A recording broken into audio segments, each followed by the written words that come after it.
I was 72 years old when I found the letter. By then, I believed I knew everything there was to know about my father's death. The police had closed his case in 1971. The town had moved on. My mother had taken her memories to the grave. And for more than 5 decades, I carried the same explanation everyone else did. My father had disappeared one rainy October evening, and 3 days later his body had been found at the bottom of a ravine outside town. The official report called it an accident. Case closed. That should have been the end of it. But some stories refuse to stay buried. The letter found me on a cold morning in November. It arrived inside a yellowed envelope with no return address. My name was written across the front in faded blue ink. The handwriting stopped me cold. I had seen it before, hundreds of times. It was my father's. For several minutes, I simply stared at it. That was impossible. My father had died 55 years earlier. My hands trembled as I turned the envelope over. The seal looked ancient. The paper felt brittle. Part of me wanted to throw it away. Another part needed to know what was inside. I opened it. The letter contained only a single sentence. If you are reading this, they never told you the truth about what happened to me. I must have read those words 20 times. My heart pounded so hard I could hear it. Who were they? What truth? And why had someone waited more than half a century to send it? That night I barely slept. For the first time since childhood, I found myself thinking about 1971. About the night my father vanished. About the questions nobody ever answered. Back then, I was 17 years old. My father, Thomas Hale, was the kind of man people trusted. He repaired watches from a small shop on Main Street. He remembered everyone's birthdays. He lent money without expecting repayment. In our town, everyone knew him, which is why his disappearance shocked everyone. The last person to see him alive was my mother. She said he received a telephone call shortly after dinner.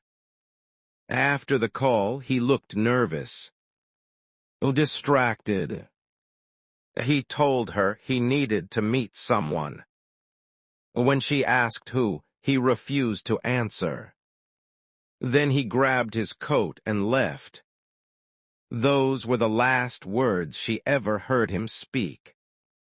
3 days later, a hunter discovered his body. The newspapers called it a tragic accident.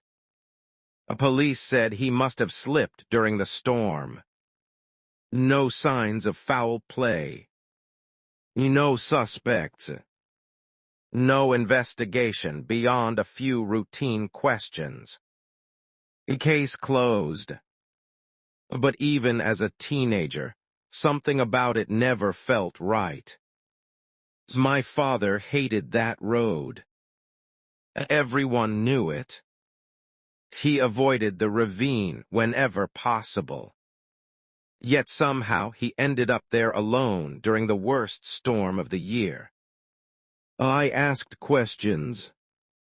Nobody answered them. My mother especially.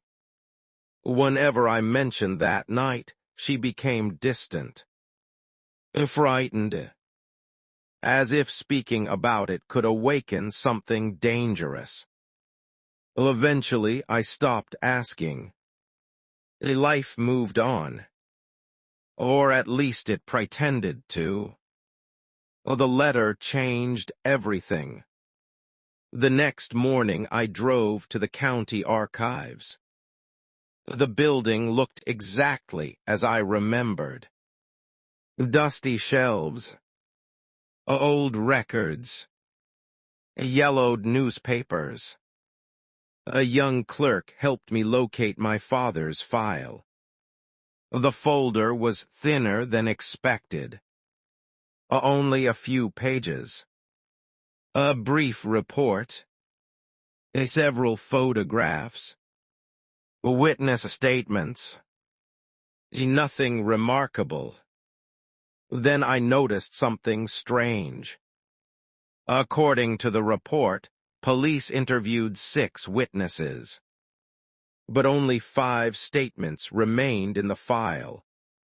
One was missing. I asked the clerk if pages were ever removed. She shrugged. It happens more often than you'd think. I copied everything and returned home. That evening, I spread the documents across my dining table. For hours, I examined them, searching for something I had overlooked. Then I found it. A detail hidden in plain sight. The report listed my father's watch among recovered belongings. That watch was impossible. I knew because I owned it. My father had given it to me months before his death. I still kept it in a drawer. If the watch was with me, how could police recover it from his body? Someone had made a mistake. Or someone had lied. The realization sent a chill through me. For 55 years, I had trusted the official story. Now cracks were appearing everywhere. The next clue arrived unexpectedly. While searching through my late mother's belongings, I discovered a small wooden box hidden beneath old blankets. The lock had rusted away. Inside were photographs, a receipt, and a newspaper clipping about my father's death. Folded inside the clipping was a note. 3 words. Don't trust Arthur. Arthur Collins, the sheriff who led the investigation. I stared at the note. My mother had written it. I recognized her handwriting instantly. Why would she leave such a warning? What did she know? And why had she hidden it? Questions multiplied faster than answers. That night I returned to the letter. I examined every inch of it. The paper, the ink, the folds. Then I noticed something unusual. A faint mark near the bottom. Almost invisible. Holding it beneath a lamp revealed a sequence of numbers. 17, 18, 19, 20. They meant nothing to me. At first. The following day, I visited the old library. Hours passed while I searched records from 1971. Near closing time, I found something interesting. A photograph from a town charity event. My father stood beside 3 men. One was Sheriff Arthur Collins. The second was a businessman named Walter Briggs. The third man had his face partially hidden. But what caught my attention wasn't the photograph. It was the date. The event occurred exactly 1 week before my father disappeared. On the back of the photograph, someone had written a sentence. Everything began here. My pulse quickened. Someone had intentionally left clues. Someone wanted me to follow them. But who? And why now? As I prepared to leave, the librarian approached my table. She looked uneasy. "You've been asking about Thomas Hale." It wasn't a question. I nodded. Her expression darkened. "My father knew yours." "What did he say about him?" She hesitated, then leaned closer. "He always believed your father was murdered." The words hit me like a hammer. "He murdered." She nodded. "But nobody would listen." "Why not?" The librarian glanced around before answering.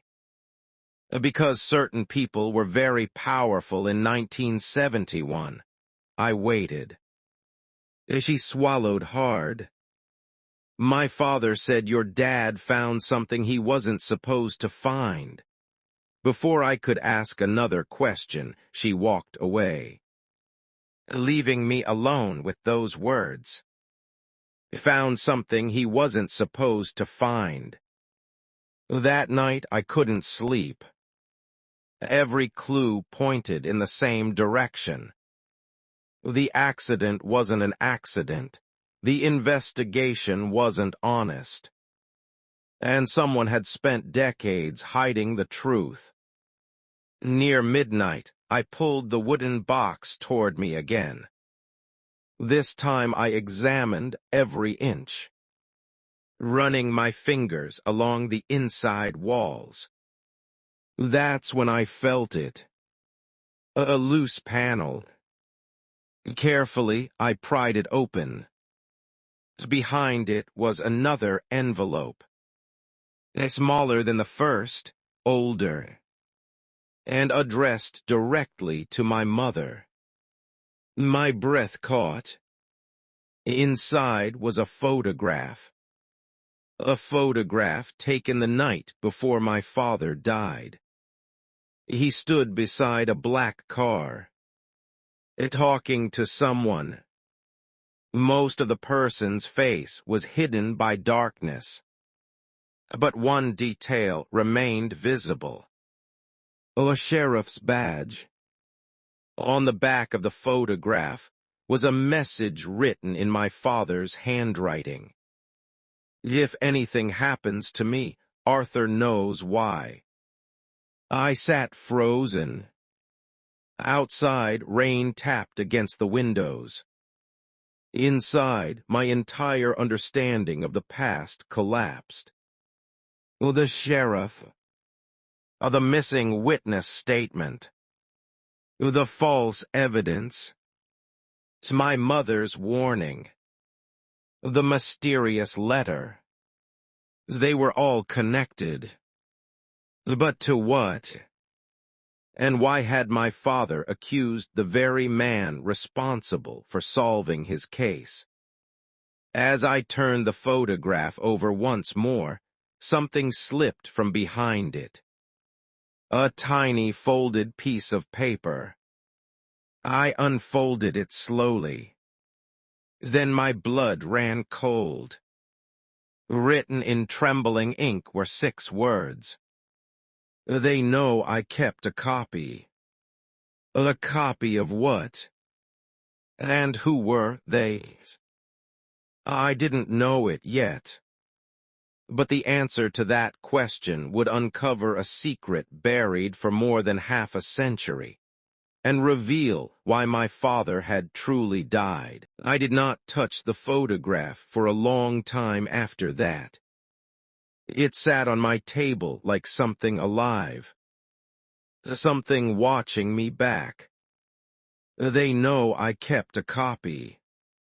Those 6 words kept repeating in my mind until they stopped feeling like ink on paper and started feeling like a warning spoken directly into my ear.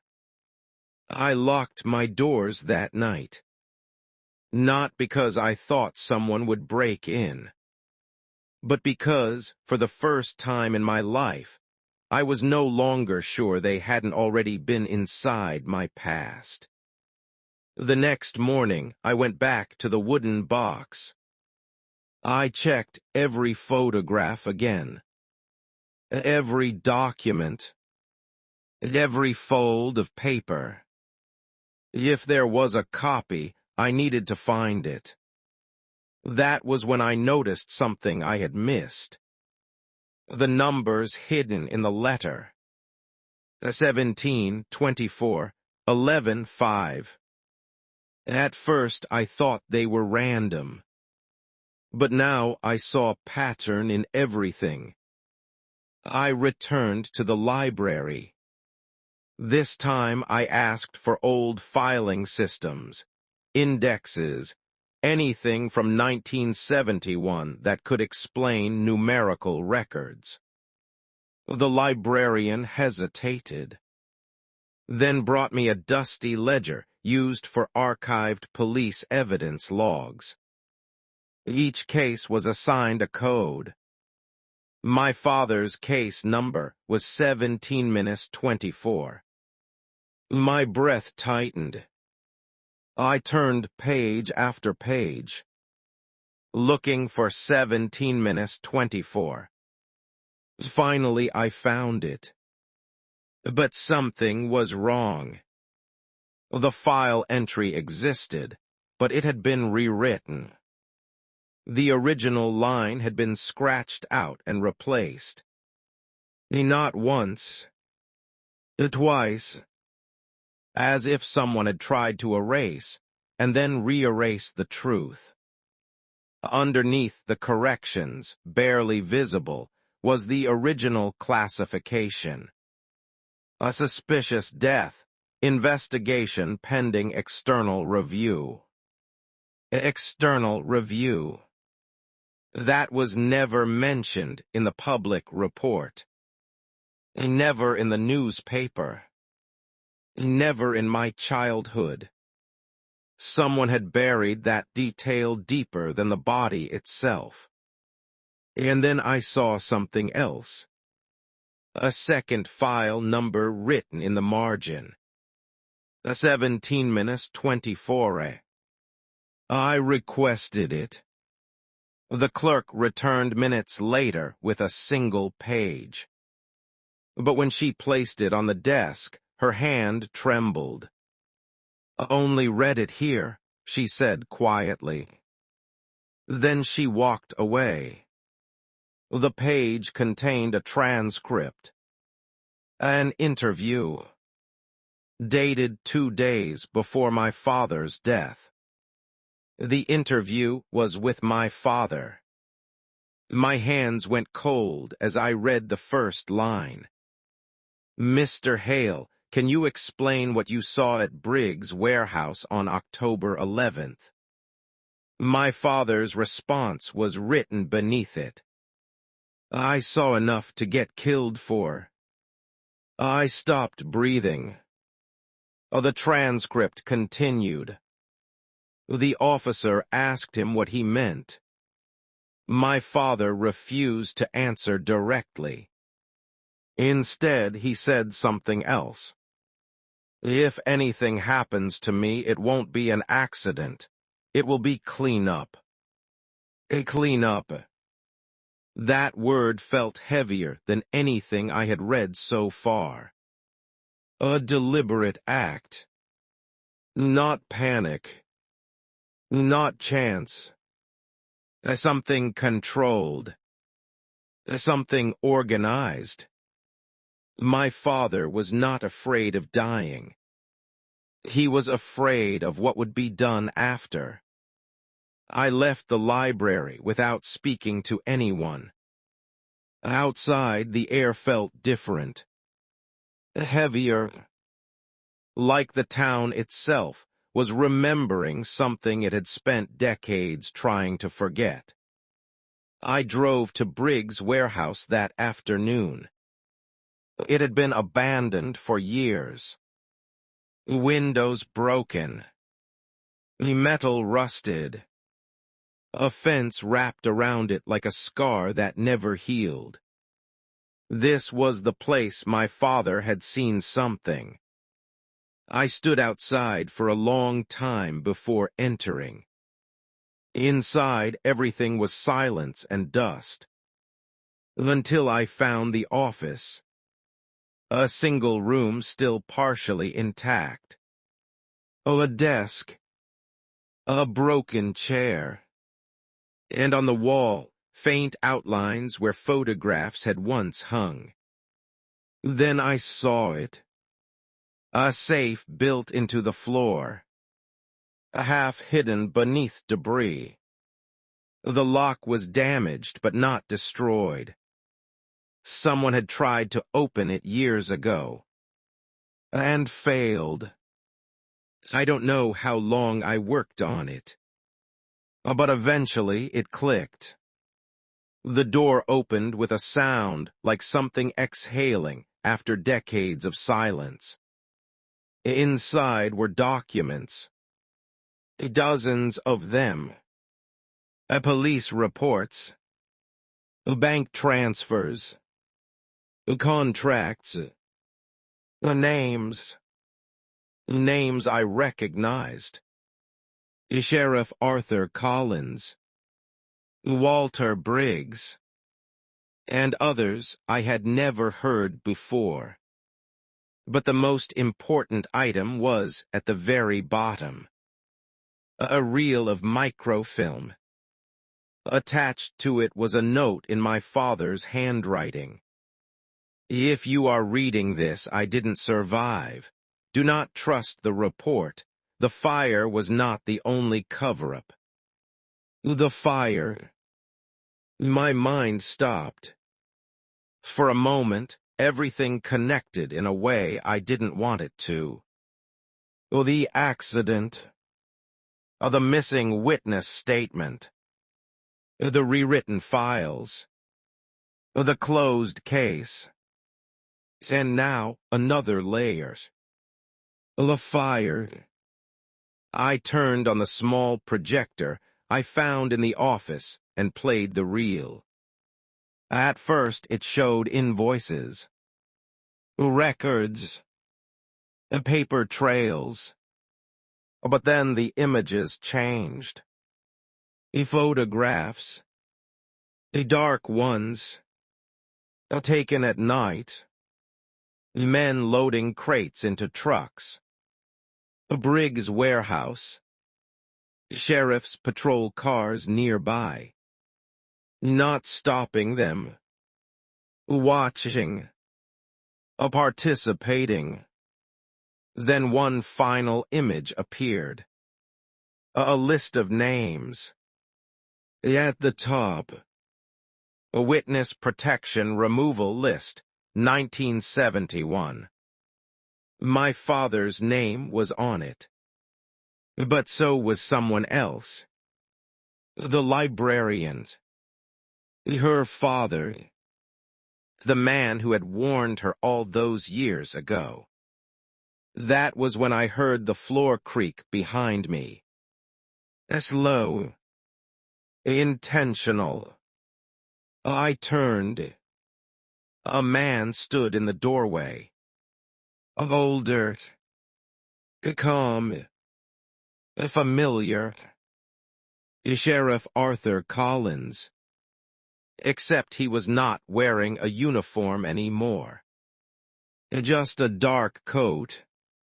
And an expression that suggested he had been waiting for this moment longer than I had been alive.